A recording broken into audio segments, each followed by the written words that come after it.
My passion is helping people. I've always said I always like to do what I can to help others be successful. Someone who's passionate, someone who cares, somebody who's there to help. On one end of the spectrum, Abraham Lincoln, he inspired a lot of people, and Phil Jackson, from a sports world. Welcome to another episode of Inspirational Leaders. I'm your host, Kevin Pickett, partner with Sales Integrity. We help companies really do two things. That's increase sales and earn more money. We do that through our sales coaching and sales recruiting services. Inspirational Leaders, for those of you who are new to the show, on a weekly basis, or on an episode basis, I should say, I meet with inspirational leaders specifically into the sales arena. Today, I'm really excited about today's show. Kevin Doyle, president with 3Points. Welcome to the show. Thanks. Kevin and I have known each other, or known of each other for a long time, and we'll get into that here in a second. But before we jump into all this stuff, Kevin, talk a little bit about 3Points. What do you guys do, and who do you target? 3Points, what we do is we're an outsourced IT department for small businesses. So we focus on companies, small businesses that have between 10 to 50 computers that are in need of a full-service IT outsourced IT department. Perfect. You have a unique thing coming that really started on the side, and it's really grown itself with your foundation. Can you just give a quick intro to what your foundation is and how people can maybe even help there? Sure. So I also, in 2009, started the Sheila Doyle Foundation. Sheila was my mom. She was tragically murdered back in 1993, and my family and I have started an organization to provide support and assistance to children between the ages of 7 and 17 whose parent, legal guardian, or victim or sibling was the victim of homicide. So we run a 3-day bereavement camp, and then we also give out a college scholarship to high school seniors that attend the camp. Perfect. We'll make sure we promote that when we send all this information out, because I think it's an important cause, obviously, especially in the Chicago area, from that standpoint. So before we jump into stuff, so Kevin and I knew each other back when we went vector marketing. For those of you who don't know what vector is, it's Cutco knives. That seems to be more knowledgeable and stuff. So I always say that Vector really built the foundation of my sales skills. At the end of the day, I really learned how to grow a network because I followed my brother, who pretty much sold to everybody that we know. So I had to go figure out a way to do that. What would you say you took away from Vector?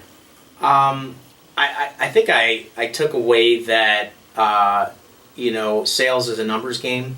I remember going into an interview, and it was a group interview, and I didn't really know what I was going to be selling at the time. They just were going to do a group interview, so I walked in, and they started showing us kitchen cutlery. Yeah. And what they said is that the 6 out of 10 people bought, and the average order was $150.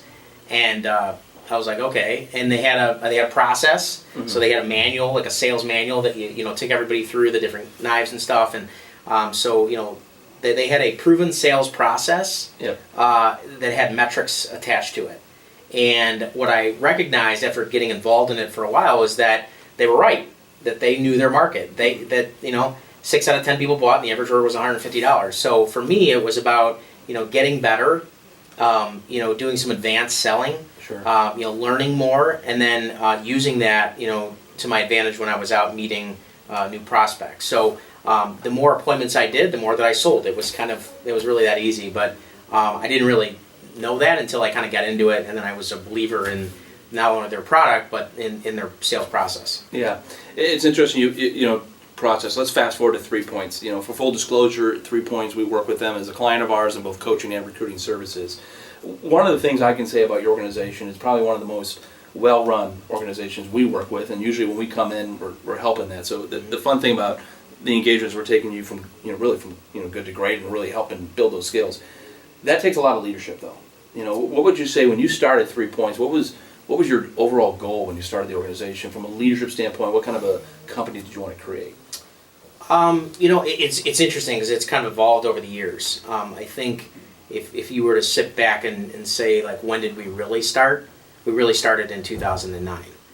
In 2009, when there was a downturn, we had to literally, wipe the slate clean and start all over. And so I often tell people that 2009 for most businesses kind of wasn't fun. It wasn't fun for ours either, sure. But it was probably the best thing that ever happened to us because we had to re-engineer the systems that we use, the processes that we put in place, even the people that we had hired. Yeah. Kind of thing. So. It's interesting. I know just from conversations that I've had with you and your team is that really you guys pride yourself on no one client being a large percent of your business. How did you get to that? I think that, we defined what the perfect client looked like. So literally, I remember one day I walked into the conference room and I sat down with the sales team and I said, let's whiteboard this out. Like, what does the perfect 3Points client look like? Sure. And we defined a bunch of things. And then when we were done, I looked at the whiteboard and said, that's our perfect client. Mm-hmm. And so we stopped focusing on people that weren't perfect clients and started focusing on people that were perfect clients. And since we did that, that has actually been great. The other thing is that the perfect client for us made up between $1,000 and $5,000 per month. Sure. And then you get a lot of them, right? So it's not like you got a client that's paying you big money and then they're making up a significant portion of your revenue. Sure. But I would say that not more than one client makes up 3% of our revenue. And that's huge. I mean, if a company could be in that stage, you're going to be in good shape. You're not going to have the valleys that can come with it, losing a large client or a large engagement ending. From that standpoint, which is good. So how do you define leadership? I really believe that in leadership, a lot of that comes out of accountability.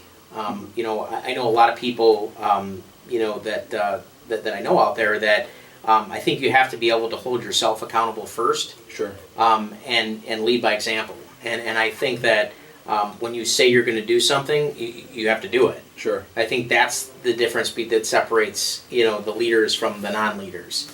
Is that people that when they say they're going to do something, that they do it. Sure. Right, and they set the right expectations, and they, So that's one. I think the other one is that when you're in a leadership position, you have to learn how to delegate well.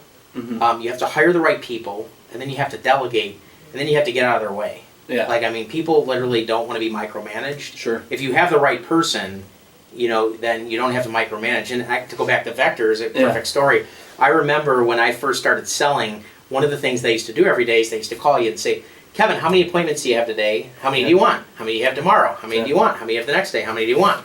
I got so irritated because I was like, stop calling me. Sure. The minute I don't hit my numbers, then you can call me and ask me what I need to do to turn my performance around.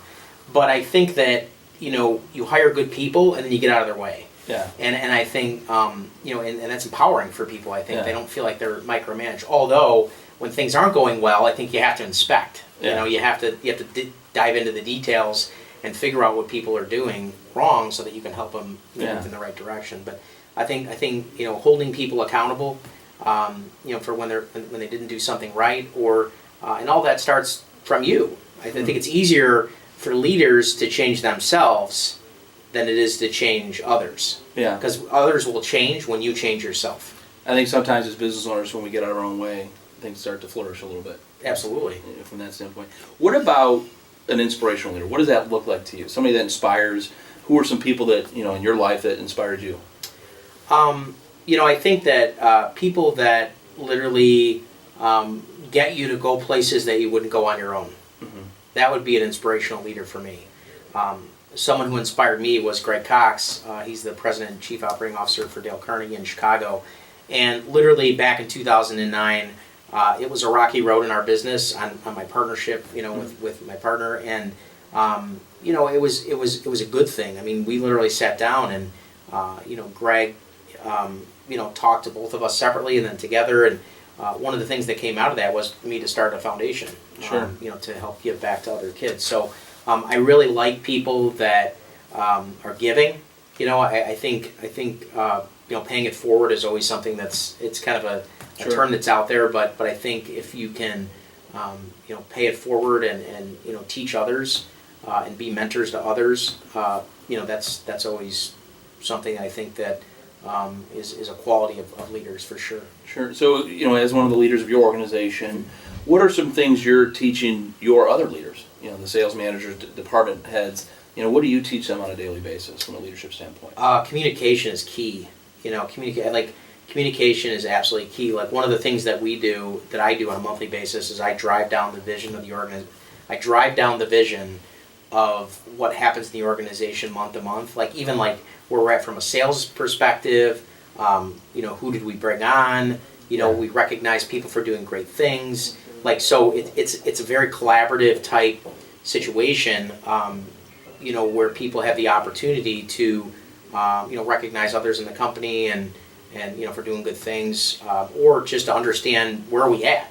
Yeah. I really think that people, want to get behind a company when they're not doing very well, or they want to, rally around them, or they want to celebrate the times that they do really well. So I think being transparent with everything that's going on in your company is good. I think in most companies, people at the top know what's going on, but they don't typically drive that down to the bottom levels of the organization. So communication, I think, is, for me, something that I try to instill in our managers.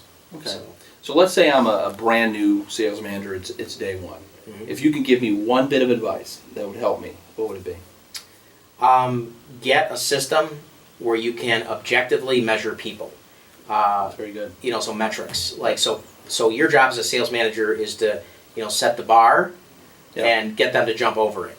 And then once they jump over it, raise the bar and then raise it again. And, I always tell people that, when I was a sales manager in our company, I said, salespeople's job is to sell, and sales managers get salespeople to sell more. Yep. So I'm never going to apologize for getting you to sell more. Sure. Because at the end of the day, they might not like you in the moment, but at the end of the quarter, when they get their big check, they're going to love you. Yeah. Right? So it's this. So I think sales managers always have like a love-hate relationship with their salespeople. Yeah. Yeah. I would say, we work with a lot of sales professionals in our coaching practice, and we're very much a metrics-based system. Mm-hmm. And a lot of sales professionals try to say, well, that's micromanaging. I said, no. Micromanaging is asking you, why were you in the bathroom for 11 minutes? Metrics is measuring you to have success, and when you have it, it's a repeatable event. Yeah. Not, if you don't, measure your, create your metrics and understand it and strive to it, how do you know how you can repeat that? So I like that. I think that's a really good system, and that's a really great piece of advice for them. Yeah. So we're at our point in the session where we do a rapid fire. This is how we end every show. I'm going to give you a word or a phrase, and whatever comes to your head from an inspirational standpoint, how you would inspire that person or situation, just we'll talk about that. Sound good? Mm-hmm. All right, first one is underperformer.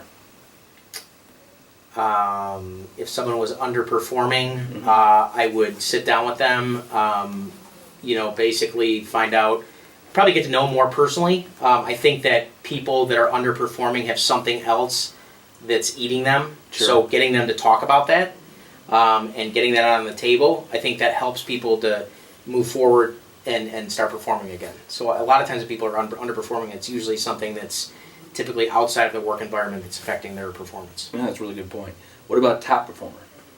Top performer, I would say, as a manager, you would want to make sure that you're always, making sure that they're being humble. Sure. I think a lot of times people run around in sales and, hey, I'm doing a good job, and okay, well, let's get to the next sale. So as a manager, don't get too caught up involved in the celebration, but more of, congrats, now let's get to the next deal, kind of thing. So that's good. How about inspiring a seasoned rep? Inspiring a seasoned rep. Probably just, I would say just a lot of encouragement. Encouraging them that you're behind you're behind them, and you're there for them to support them in whatever way that they need you. Yeah. And on the flip side, lastly, a brand new rep out of college, somebody that's never had experience before. How do you inspire those individuals? You go with them on appointments. Mm-hmm. You have to be there helping them. They don't. Sure. It's kind of like people out of college are very hungry and they're a lot of energy, but they kind of don't know what they don't know. So you got to be there assisting them, day to day until you feel like you can, trust them and go on their own. But you also have to know that when they go out there, you have to be quiet sometimes. Yeah. And you got to let them maybe, cut their throat a couple times to learn. Yeah. You can't just run the appointment for them. You got to let them go and make it happen. That's great. Well, I really appreciate your time today, Kevin. Mm-hmm. This is the end of our segment. Great information here. If you haven't learned anything, you're just not listening, as I always like to say. But thank you again, Kevin, for your time, and look forward to seeing everyone at the next episode.